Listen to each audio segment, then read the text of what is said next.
Have the Dubs already lost Jordan Poole? Hey, what's happening everyone? Welcome to Switch Culture. You saw him in his rookie year struggle to find a lot of success. Well, that's to be expected as he was only drafted a late first round pick at 28th. It wasn't just that, however. The team overall didn't have any success that year. The front office knew he was talented, but the coaching staff wasn't exactly sure what to do with him. Is he a point guard or is he a shooting guard? His fundamentals are 4-2, but he seems to like playing more on ball than off. Does he need time in the G League, or should we maximize his minutes on the floor with the main team? Well, considering the rest of the team are backup players with no true ceiling to eventually help the team, aka veterans, and we're not really chasing wins, let's put him in the G League instead. Okay, strike one. By the way, this was back in 2020. Poole did get plenty of playing time in the G League, but I'd like to argue that this wasn't really what he needed. For instance, where's Nico?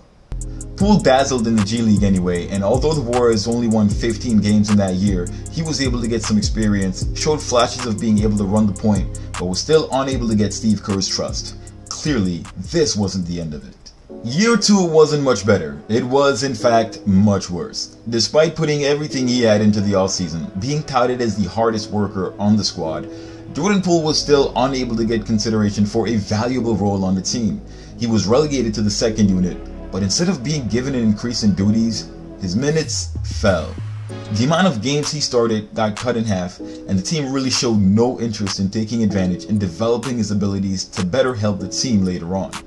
The Warriors rented Kelly Oubre Jr. for a year, and despite having an underwhelming start to the season, especially his shooting, which playing the two-guard spot, shooting is kind of necessary on this team, the Warriors decided they would let Kelly keep the starting spot and try to become something he is not, while Poole played a third and even fourth string shooting guard.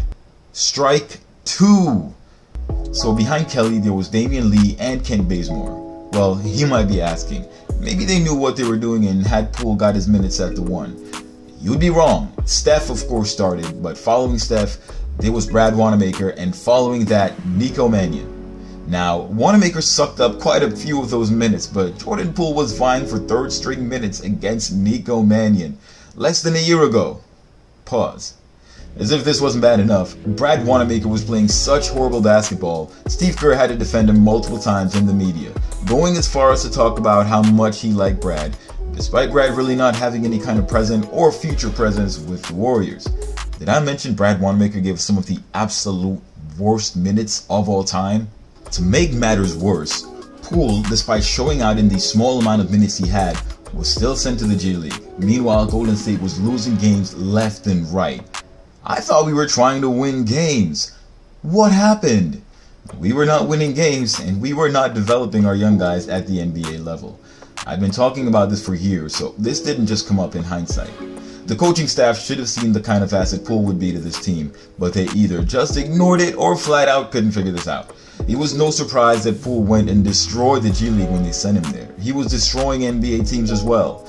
They knew he was a clutch shooter, his teammates begging them to keep him instead of sending him to the G League, but they sent him there anyway. Strike 3. But Poole isn't that type of guy, right? He seems loyal, he wants to be a part of the Warriors, he loves the fan base, and he wants to win with the team that drafted him. So, what does he do? He comes back from the G League dropping multiple 20-point games.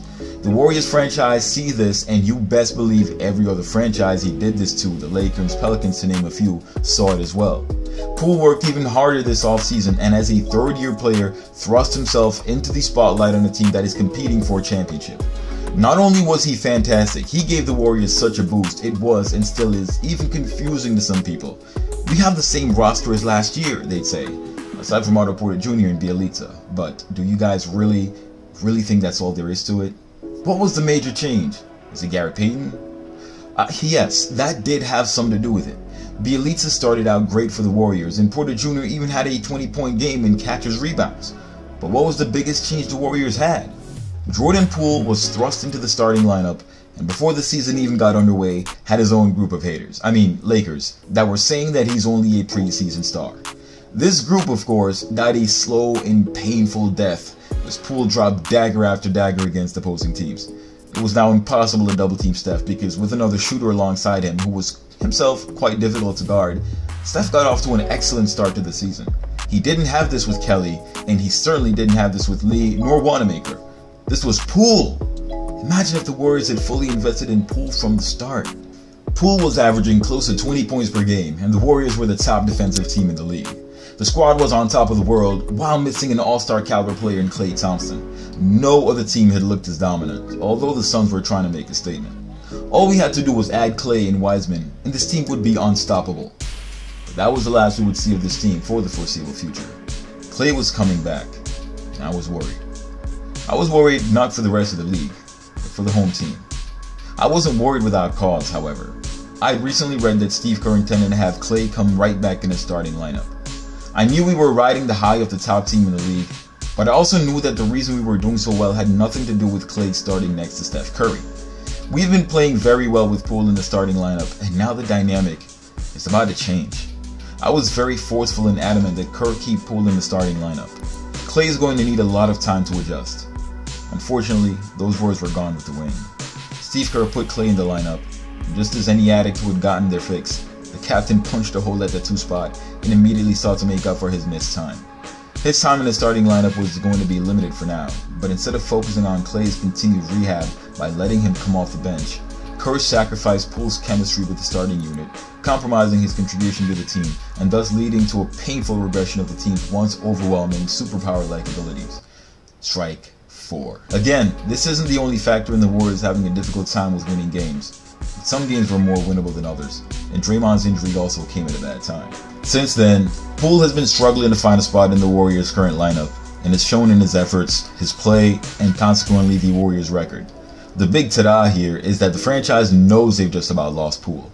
This is why they made public the intention of making Poole an offer of 4 years and $80 million.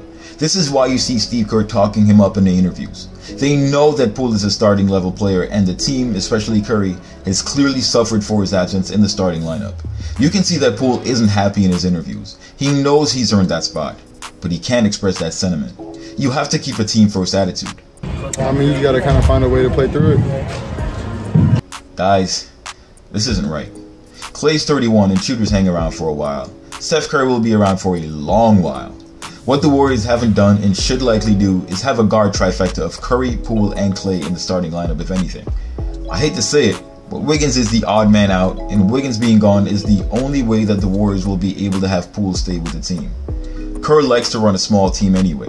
The 4 spot is Dre's obviously till Kuminga is able to make the step, and Looney are starting center till Wiseman is able. The Warriors have the pieces, but the rotations are being run amok. Steve Kerr is a decent coach, but he has to better manage the talent supplied to him by the front office. He's been so ingrained in the Warriors culture, and you could argue he helped create it, that it doesn't seem possible from the front office to move on from him. When anyone, coach or otherwise, becomes that comfortable that they can't be checked, they don't have any accountability for the decisions they make. The Warriors have a path forward. The question is, are they willing to take it? Or will they continue this painful descent to obscurity? Because the truth is, without Poole in the lineup, we're not going to have the unbeatable team that started this season. The best we can hope for is what we had in 2016. Although they were tough, that team did get beat. Let me know in the comments below if you think Steve Kerr should make some adjustments to the lineup and start Poole to try to recover what we had to start the season, or keep it as is and hope for the best. Should Poole sign somewhere else to better guarantee his future? Do you think the Warriors plan on sending Wiggins elsewhere if Poole proves to be a better starter? Lots of questions, guys, so let me know. I can't wait to hear from you. Thanks for watching. Until next time.